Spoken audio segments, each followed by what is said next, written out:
Hello guys, आप लोग कैसे हैं। मैं मोहम्मद मिकाइल अंसारी और आप लोगों का मेरे इस यूट्यूब चैनल स्टडी मित्र मिकाइल में वेलकम है। तो दोस्तों आइए आज हम लोग देखते हैं कि प्रेपोजिशन क्या होता है। तो दोस्तों सबसे पहले हम लोग कोशिश करते हैं कि प्रेपोजिशन होता क्या है वो समझने की कोशिश करते हैं। Preposition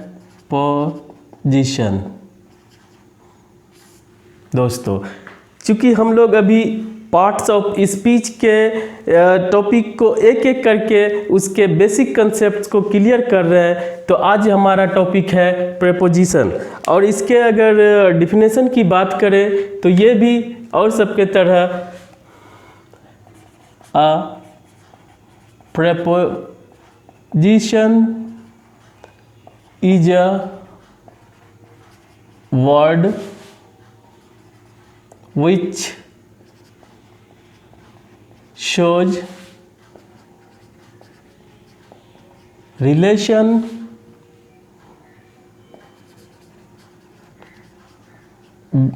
between a noun or a pronoun and some other words in the same sentence। दोस्तों ये इसका एक बेसिक डिफिनेशन है। दोस्तों इसको अगर और हम लोग अच्छे से समझना चाहते हैं, पहले इसके बारे में देखते हैं कि इसका मतलब क्या हुआ।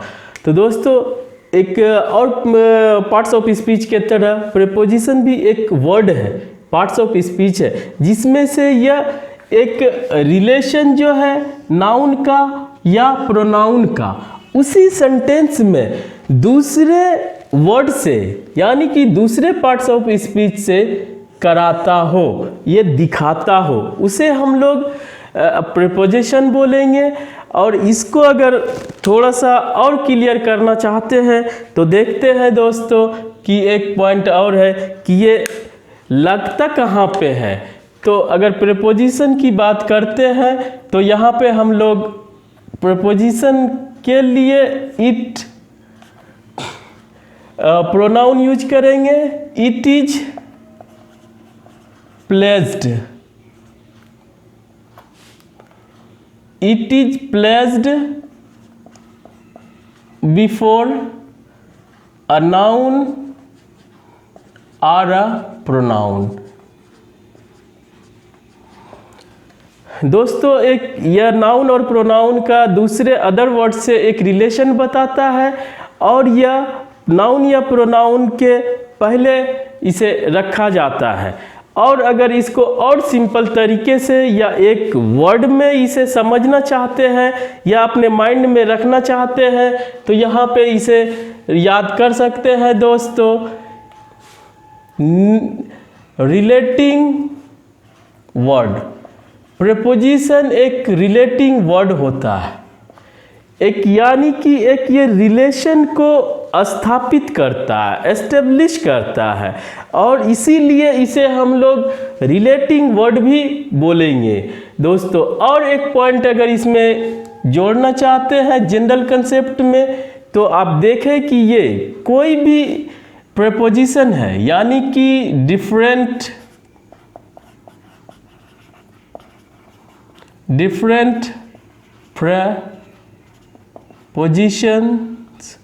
prepositions show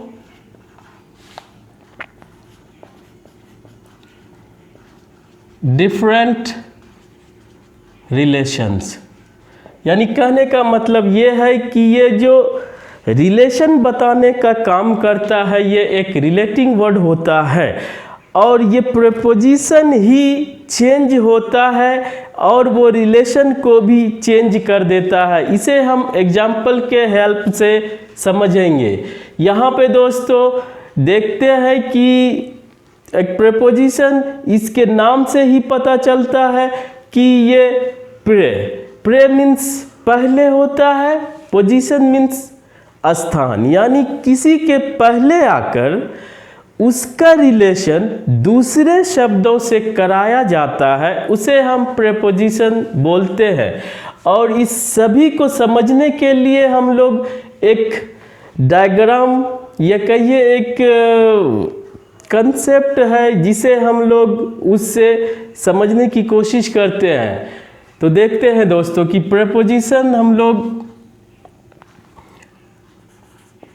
प्रेपोजिशन, इसे प्रीपोजिशन ना बोले, इसे प्रेपोजिशन बोले। और इसके बाद जो प्रेपोजिशन है, इसके बाद हम लोग दो चीज़ यूज कर सकते हैं अकॉर्डिंग टू डेफिनेशन। या तो ये नाउन आएगा या ये प्रोनाउन आएगा दोस्तों। लेकिन यहाँ पर एक बात समझने वाली है कि नाउन आएगा या प्रोनाउन, लेकिन एक और इसके साथ आता है जिसे हम लोग बोलते हैं V1 + ing, जिसे V4 बोलते हैं। हम लोगों ने वर्ब में देखा कि जो भी एक्शन वर्ड होता है वो बेस फॉर्म के अलावा अपने फॉर्म को चेंज करते हैं, यानी कि टोटल वो 5 फॉर्म में आते हैं, जिसमें से एक फॉर्म होता है V1 + ing, इसे V4 बोलते हैं।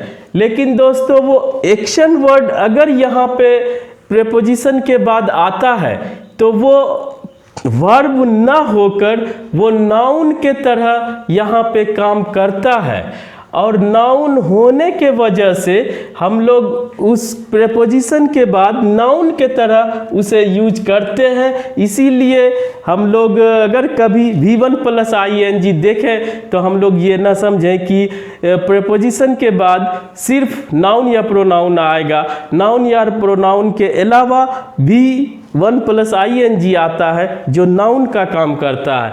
चूँकि ये V1 + ing जिसे V4 भी बोला जाता है वो नाउन का काम करता है और वर्ब से बनता है, तो इसे हम लोग वर्बल नाउन बोलते हैं, वर्बल नाउन बोलते हैं। और इसका एक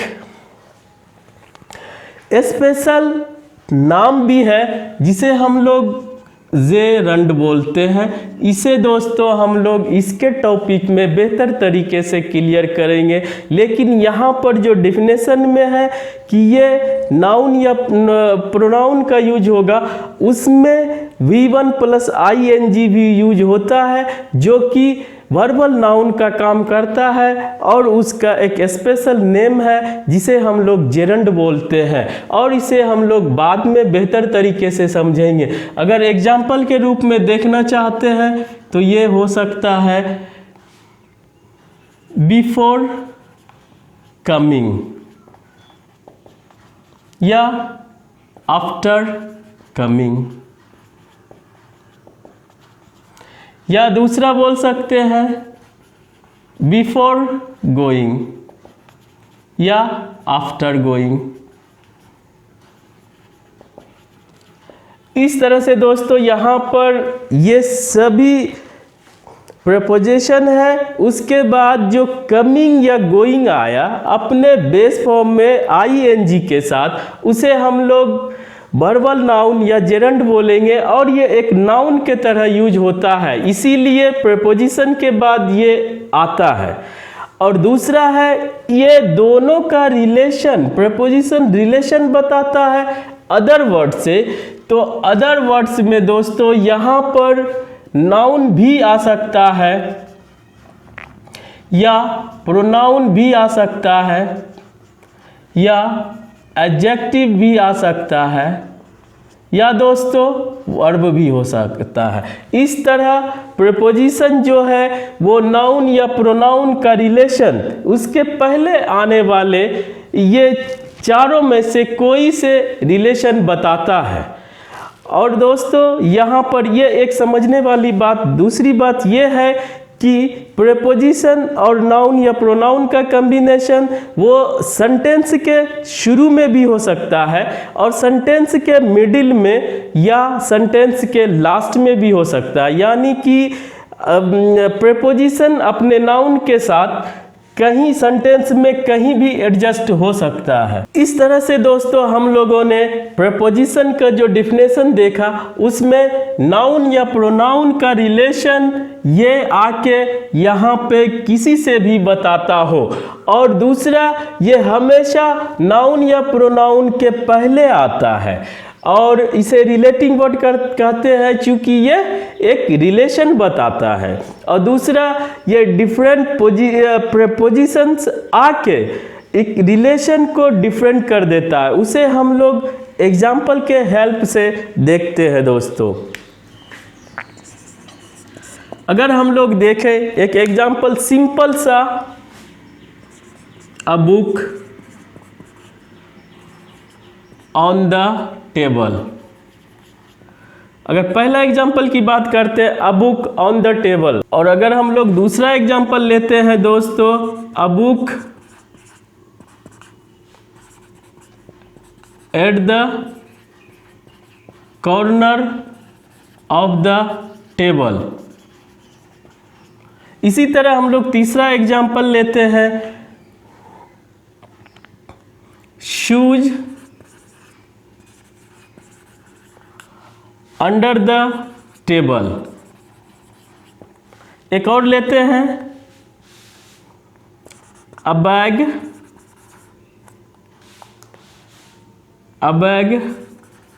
नियर द टेबल। दोस्तों इस चारों एग्जाम्पल में हम लोग देखते हैं कि जो प्रीपोजिशन आया वो ऑन है, एट है, अंडर है, नियर है, और उसके बाद यहाँ पर ऑफ भी एक प्रीपोजिशन है। उसके बाद जो नाउन आया वो उसका रिलेशन इस दूसरे नाउन या प्रोनाउन से बताता है। तो यहाँ पर पहला देखेंगे कि जो प्रीपोजिशन है उसके बाद जो भी नाउन आता है उसे स्पेसिफिक करने के लिए, उसे स्पेसिफिक या पार्टिकुलर करने के लिए, निश्चित करने के लिए द का यूज हम लोग करते हैं दोस्तों। और ये डिफरेंट प्रीपोजिशन आके दो नाउन या दो प्रोनाउन का डिफरेंट रिलेशन बताता है। इसको समझने के लिए हम लोग देखें, जैसे कि ऑन की अगर बात करते हैं और इधर दोस्तों एन चेंज हो सकता है या पूरा सेंटेंस हो सकता है। हम लोग यहाँ पे सेंटेंस की बात नहीं कर रहे हैं, सिर्फ हम लोग एक रिलेशन को समझने की कोशिश कर रहे हैं कि डिफरेंट प्रीपोजिशन आके रिलेशन को अलग अलग बताता है। तो यहाँ पर देखें ऑन क्या है।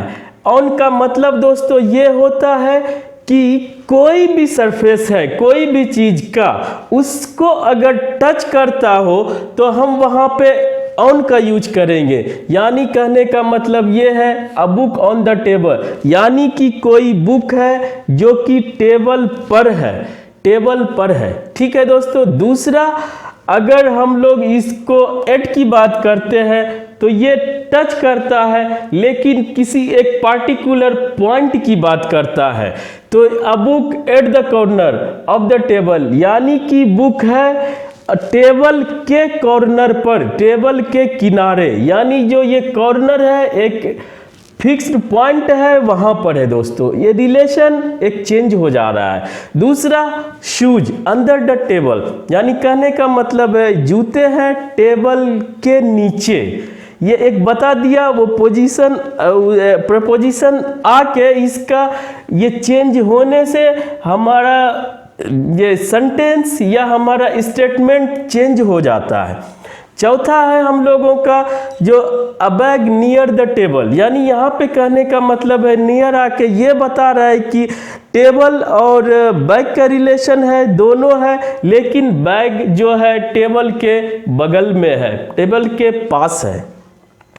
तो इस तरह से दोस्तों अगर प्रीपोजिशन डिफरेंट होता है तो ये डिफरेंट रिलेशन को शो करता है। और यहाँ पर एक समझने वाली बात ये है कि हिंदी में अगर हम लोग प्रीपोजिशन को देखते हैं तो वो शब्द के बाद में आता है, टेबल पर, टेबल के किनारे, टेबल के नीचे या टेबल के पास, इस तरह से ये बाद में आते हैं। लेकिन इंग्लिश में ये दोस्तों टेबल ऑन द टेबल या at the corner, under the table, ये हमेशा नाउन या प्रोनाउन के पहले आता है और इस नाउन या प्रोनाउन या इस जेरंड का रिलेशन अदर वर्ड से कराता है, जो कि हम लोग सेंटेंस में अभी नहीं बना के हम लोगों ने एक ऐसे फ्रेज के रूप में यहाँ पे देखा दोस्तों। और अगला पॉइंट एक और है जिसे इस जनरल कंसेप्ट में डिस्कशन किया जा सकता है।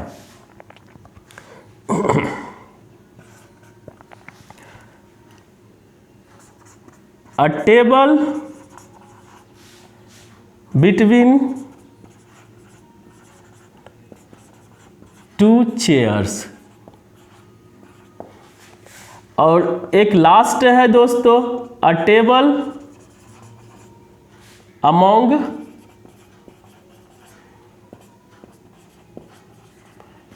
three chairs. तो इस दोनों एग्जाम्पल से हम लोग ये समझने की कोशिश करेंगे कि प्रेपोजिशन के बाद नाउन के लिए द का यूज किया गया है, लेकिन कुछ ऐसे डिटर्मिनर्स हैं जिसके आने से द की आवश्यकता नहीं पड़ती है। जैसे यहाँ पे अ टेबल बिटवीन टू चेयर्स, यहाँ पे द यूज नहीं किया गया, या टू ही इसको स्पेसिफिक कर देता है, और यहाँ पे 3, 4, 5 यानी 2 से ज़्यादा ये आके इसको स्पेसिफिक या फिक्स कर देता है दोस्तों।